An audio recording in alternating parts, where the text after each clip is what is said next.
in the next county over from Santa Cruz. I thank them for being here today.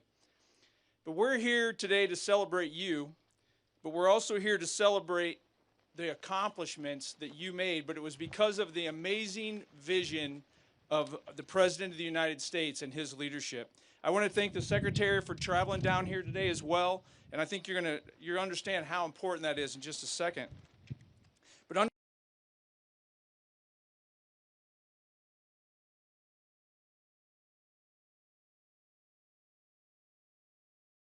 specifically on one aspect of it, and that is that in less than a year, we have provided the most secure border in the history of the United States.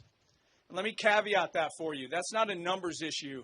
I spent 5 years of my career patrolling right where you're sitting right now. I can tell you what this area was like, the dope loads that were coming through here, the multi-vehicle caravans that were coming through here. Part of border security isn't just the arrests, it's knowing what's going on. And we have a higher level of situational awareness today on the borders, knowing what's coming into our country than ever before. We came here, though, I want to talk why we're here. At least this is my perception of why we're here. We came down to the border because, unfortunately, the media likes chaos, and they like friction, and they like anything that arguments. They don't necessarily like to go present or show America a secure community. It's boring to them.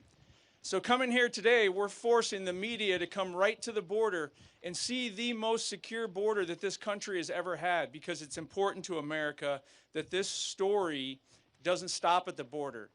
This story touches every American because border security touches every American. So border security, to simplest steps, is just simply knowing and controlling who and what's coming into this country consistent with law. And we talk about how do we get here, I think it's very important that we touch on that. The efforts that every single one of the agents and personnel, military, wherever your background is, that played a huge role, and I'm not discounting that. But I want to highlight from my perspective how we got here. We had a president of the United States that stepped up and said, we're going to put America first. We have a president of the United States that had a vision. We had a president of the United States that spoke with authority. And even before he was inaugurated, as he was building out his team, he sent a very clear message.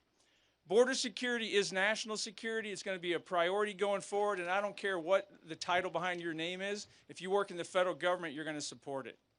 And on day one, we took action on that. So those of you that don't know, on day one, we started building a high-performance, low-drag team from every agency that had any nexus with border security, and literally started figuring out how to implement the president's strategy. That's how we got here today. And as you've heard from some of the other speakers, no law changed. The big, beautiful bill just started rolling out. It was literally, go do your job, and most importantly, I have your back. And for that, I thank the president, and I thank the leadership of DHS as well. The president simply understood, and still understands, that if we can't control, first off, know, and then control who and what enters our country, we have no national security. So I want to thank him for that. But we're not done. So yes, we're here because the border is super secure, but I also want you to know what that means.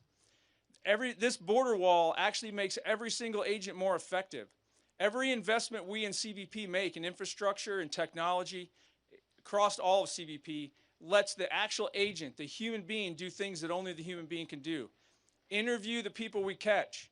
Actually do the inspections. Have conversations with people so that we're actually vetting them so we know who and what is coming into our home. That is having a snowball effect to where now we're doing interviews at the border that within minutes that information is being handed off to ICE so that we can find people that snuck into this country or got released by a corrupt prior administration, and we can go get them out of the communities and make this place safer. At the ports of entry, we're doing more inspections than ever before. We're seizing more fentanyl than ever before. Why? Because President Trump understood that chaos provides cover for criminals. And when we reduced the illegal immigration at the border and shut down that chaos, it allowed Border Patrol agents, Customs and Immigration Enforcement agents, DEA, every agency out there to focus on the real threats, the networks that keep bringing these threats to us. We've just begun. We've got a lot to go. We've got a lot to do, but we're building border wall at an unprecedented pace, as the chief mentioned. We're rolling out technology. And most of all, we're hiring more Border Patrol agents and more officers to make sure that we provide America the border security that they deserve. I just close out how I started. Thank you, President Trump. Thank you, leadership within DHS. We're a long ways, but we are locking in this border security for generations to come before this administration is over. And every one of you in the audience plays an important role in that. Thank you.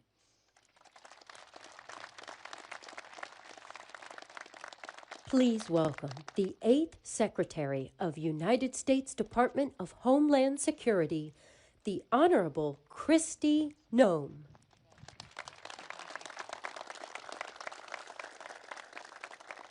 Well, good morning. It is so wonderful and such an honor for me to get to come here and spend some time with all of you. And we're here to talk about how secure this border is and to celebrate that we have 1 year of a secure border and a secure United States of America.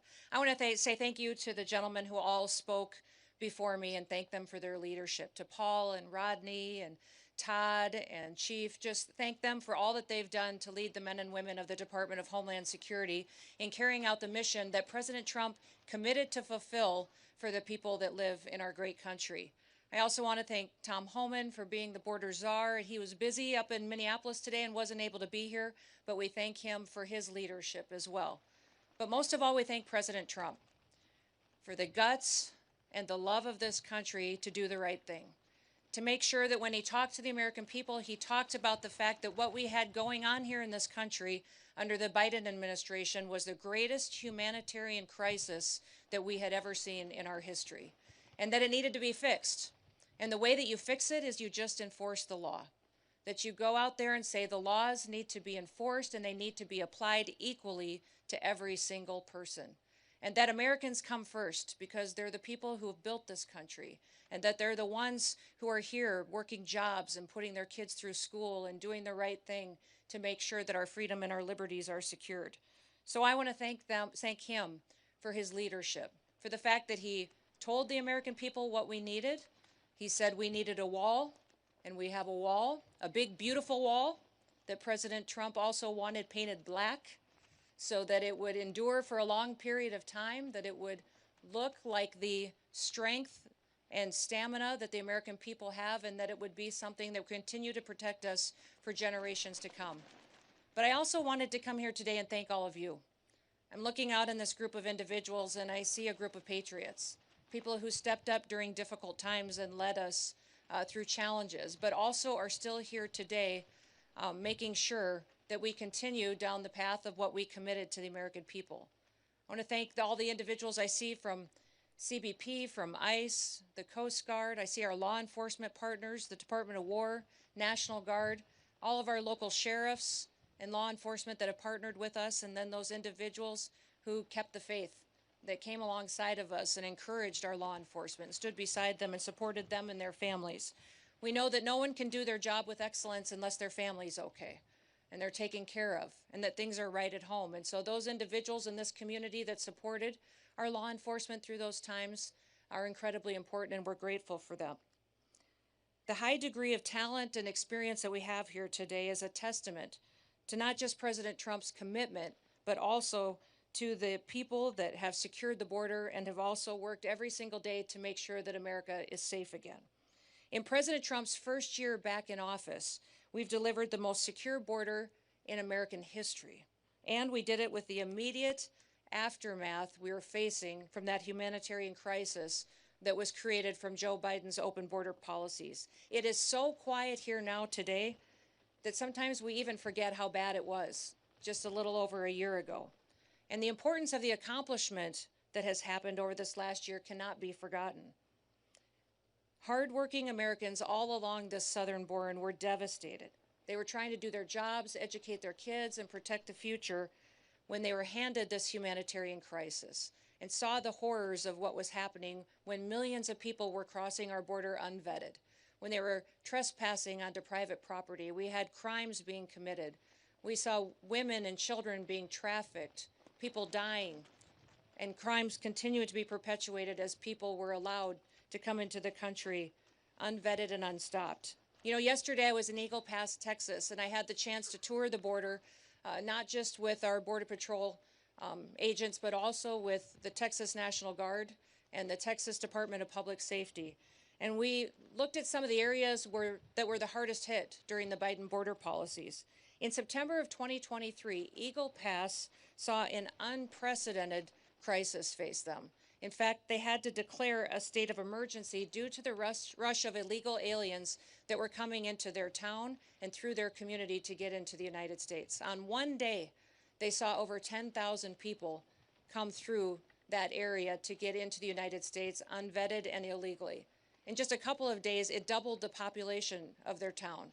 And it caused a crisis not just for their medical care facilities, their businesses, and their families, but it absolutely crushed them and their economy. And their crime was rampant and overrun. And just last week, or a week or so ago, I got to spend some time in Brownsville, Texas, spent some time with farmers and ranchers. And we talked about what their lives were like just a little over a year and a half ago. How they saw trespassers come onto their property, cut their fences. Their livestock were loose, and sometimes they incurred death there as well. They had crimes, people breaking into their homes and their facilities. They were finding dead bodies on their ranches. In fact, we saw unprecedented death from those illegal migrants that were coming into our country because of the heat exhaustion, and they also were forced into water, and people were drowning because of the crush and the push to take advantage of those open border policies. Those ranchers were talking about how different it was for them now. The fact that their ranches are safe again, that they don't have drug cartels running drugs across their property and down their roads and endangering their children and their schools. Many of the schools in many of these communities had to put up barriers and protections and boulders and rocks just between the roads and their schools to keep their children safe, so they could go in and out and get their education in a way that would protect their lives. When things like this happen, people are not just challenged with the crime, but they're challenged with the fact that their economy is hurt, their businesses are hurt, and also that these illegal migrants were being victimized each and every day. At worst, illegal aliens threatened the lives of American citizens with crime and violence and drugs, but they brought with them a recognition that the rule of law didn't matter in America anymore, that laws weren't going to be enforced, and it sent a message around the world that people could just come to America and no one was going to do anything about letting those dangerous individuals come in with terrorists, suspected terrorists and criminals that were allowed to come in with those illegal migrants. And while the left tries to tell us many times that it's somehow compassionate to allow that kind of chaos, it isn't. It was dangerous, not just on this side of the border, but on the Mexican side of the border as well. We saw many of those illegal migrants not be able to survive the brutal terrain. They didn't survive the river crossing. Those causes of death, of heat and water, were dangerous, and the left behind so many bodies that in some counties along the border, they had to install migrant morgues just to pick up the dead bodies that were passing away on their way to try to get into the United States. In fact, during the Biden administration and those open border policies, we saw even the UN declare that the United States and Mexico border was the deadliest land route in the world. Countless people were sexually abused and trafficked over and over again and exploited. One story that I remember that impacted me so dramatically was a horrifying story of a father who paid a smuggler $1,000 to bring his wife and his 2-year-old daughter into the United States. Once they got over the border, those smugglers took that mom and daughter into a stash house and kidnapped them and held them hostage for a ransom and said that father would not get them back unless he paid another $23,000 to them, and said if he did not immediately pay, that they would do things to his daughter that he couldn't even imagine. That was happening on a daily basis because of that invasion. Over those 4 years of chaos and destruction and death, many of the left said that it was compassionate. They said it was compassionate to let millions of people come in unvetted and be subjected to murderers and smugglers and cartels and gang members. Was it compassionate to make Americans share their communities with criminals? Was it compassionate to encourage men and women and children to break the law and to put their lives at risk, knowing that they could be victimized along the way? And was it compassionate to demonize those federal law enforcement officers that took an oath to uphold the law and to keep Americans safe? You know, the left and Democrats dare to harass, threaten, and dox our officers, assault the men and women of the Department of Homeland Security and our federal law enforcement. And they try to say that enforcing our immigration laws And arresting and deporting illegal criminals and violent criminals is inhumane. Well, what about the victims of that illegal crimes? What about the flow of drugs that were coming over our border and killing our next generation of Americans? What about the Angel families who lost someone that they dearly love, that they'll never have back again and don't have a future with? They don't talk about the Laken Rileys, the Jocelyn Nungarys. They don't talk about the Rachel Morans. And they don't talk about the thousands of Americans that we've lost to drug overdoses and to poisonings. In fact, the flow over this border of illegal fentanyl has been cut in half since President Trump has been in office. And since he has secured this border and built this wall, 56% of the fentanyl has stopped coming into our country and saved millions of lives. The Democrats and the left say that compassion was that invasion, was that humanitarian crisis. But President Trump says that compassion is taking care of people. Joe Biden and his policies during those 4 years lost 450,000 children. Many times they placed them with sponsors that abused them, that trafficked them. The government paid people to take our children and to traffic them. Since President Trump's been in office, we've located 145,000 children that were lost, and we're not going to stop till we find every single one. Because of President Trump's leadership and his bold action, this country keeps breaking historic records. In fact, we have the lowest crime rate in this nation right now because of President Trump and his strength and securing our border that we've ever had in the history of this nation since we've been tracking crimes. The lowest murder rate that we've ever recorded in this country. And that's because we enforce the law and we hold criminals accountable for what they do to perpetuate violence against the American people. In fact, for the last 9 months, the Border Patrol has released 0 illegal aliens into the interior of the country. It's incredible, the work that they do every day. And that's what happens when you fight for law and order. Overall, Customs and Border Protection has recorded the lowest number of encounters in the agency's history in 2025. Daily encounters have fallen by 95% over the last year. While the daily average of apprehensions in the Biden years was over 5,100 per day, in the last year it was less than 250. In addition to keeping the illegal aliens out, we're also protecting the American people from the deadly drugs that are coming in. And just in 2025, CBP seized over 600,000 pounds of illicit drugs.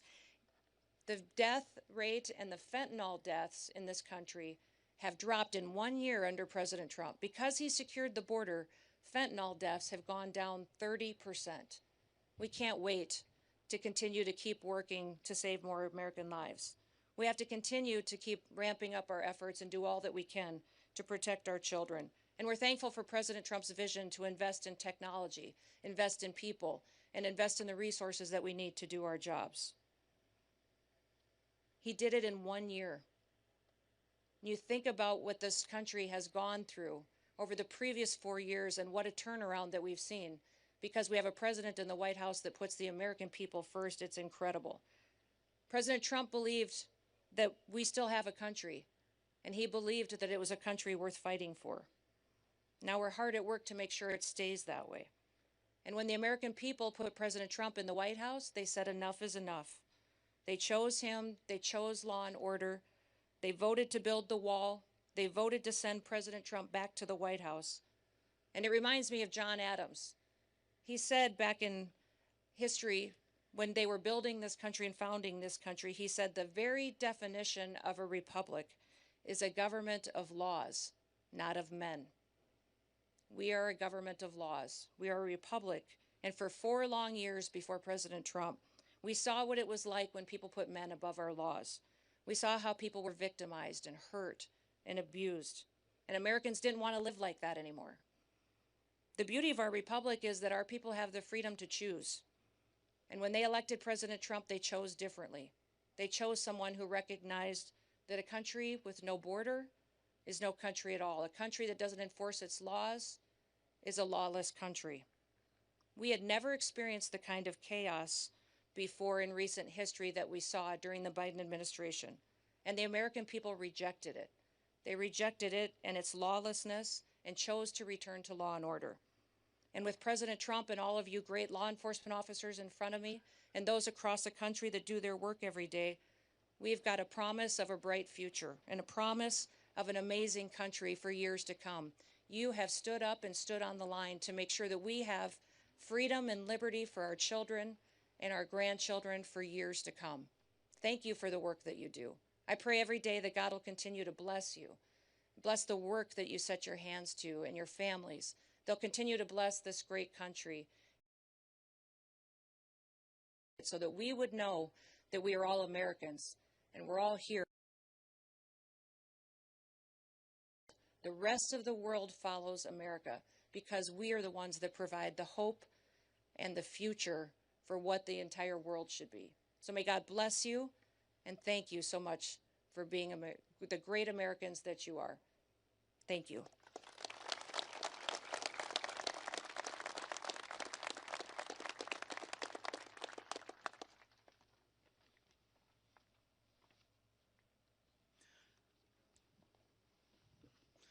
So like the Secretary said, and the Commissioner as well, we're celebrating the monumental control that we've got over the border. But in doing that, our main purpose here is to thank you, the men and women of CBP and DHS that are getting the job done. We can provide you all the policies, the money, the protection, the coverage, but you have to go out there and deliver on it.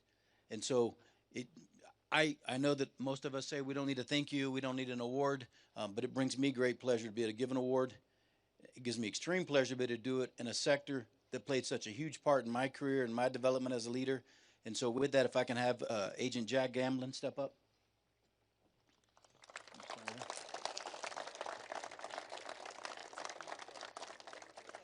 So today, Jack Gamblin is going to receive the Newton Azarack Award. I'm going to read to you why he's receiving that award. On June the 19th of 2024, Border Patrol Agent Jack Gamblin was critical in the apprehension of a Tucson homicide subject who shot at himself and other law enforcement officers in the Bryan Terry Station's area of operation. Responding to the area, Gamblin found the suspect vehicle speeding in his direction while the suspect was firing at Agent Gamblin.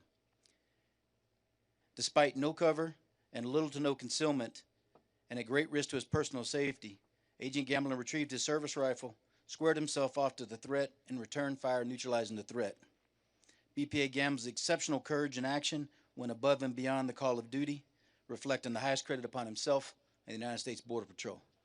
Agent Gamblin, if you can come over.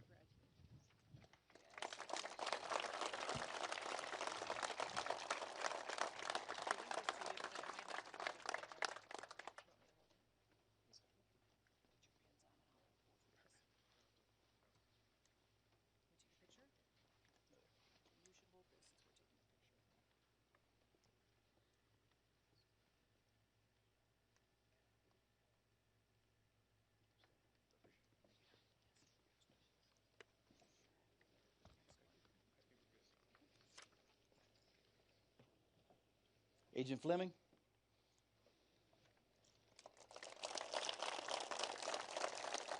And Agent Gundry. Agent Fleming and Agent Gundry will also be receiving the Newton Azarack Award. On Thursday, February the 20th of 2025, Border Patrol agents Brandon Fleming and Bryce Gundry witnessed a devastating head-on collision that resulted in both vehicles being engulfed in flames. At tremendous personal risk to themselves, they selflessly dove into the wreckage, pulling the trapped civilians to safety and ultimately saving their lives. BPA Fleming's and BPA Gundry's actions, heroic actions, exemplify the core values of the United States Border Patrol and stand as a testament to their courage, selflessness, and unwavering commitment to protecting others. BPA Fleming and BPA Gundry went above and beyond the call of duty. Their bravery brought great credit upon themselves and the United States Border Patrol.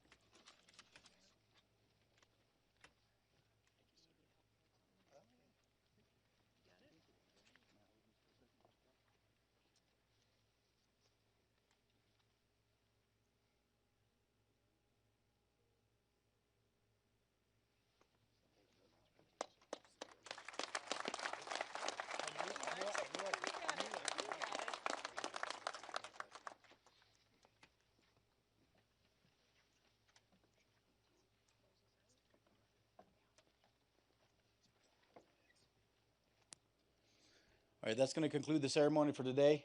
I know that some of you are going to stick around for some pictures afterwards, but outstanding work. Again, nothing brings me greater pleasure than coming back home. I was driving down here passing Rancho La Migra, and I'm like, man, this brings back some memories. Passing the I-19 checkpoint, got many loads with K9 Jarno up there, and then these hills. I remember when we had no wall down here, right? And I went to the checkpoint for about 6 months, and I come back down here, and I couldn't recognize the place anymore. I got lost, right? And so hopefully you all get lost as we continue to build the wall. Anyway, thank you very much. And again, we really appreciate all the hard work you guys are doing. Outstanding work. 2026, here we come. All right. Uncle Sam put your name at the top of his list, and the Statue of Liberty started shaking her fist, and the eagle will fly, and it's gonna be here when you hear Mother Freedom start ringing her bell, and it'll feel like the whole wide world is raining down on you.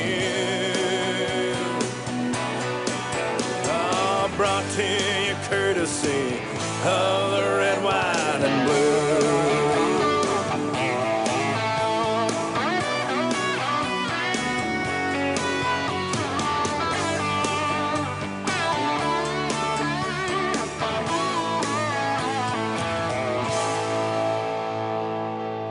Oh, justice will be served and the battle will rage. This big dog will fight when you rattle his cage, and you'll be sorry that you mess with the U.S. of A. 'Cause we'll put a boot in your ass, it's the American way. Hey, Uncle Sam put your name at the top of his list, and the Statue of Liberty started shaking her fist, and the eagle will fly, and it's gonna be hell when you hear Mother Freedom start ringing her bell, and it'll feel like the whole wide world is raining down on you. Brought to you courtesy of the red, white, and blue.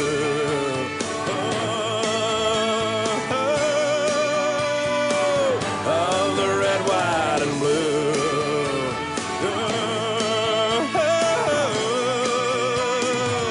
Of my red, white, and blue.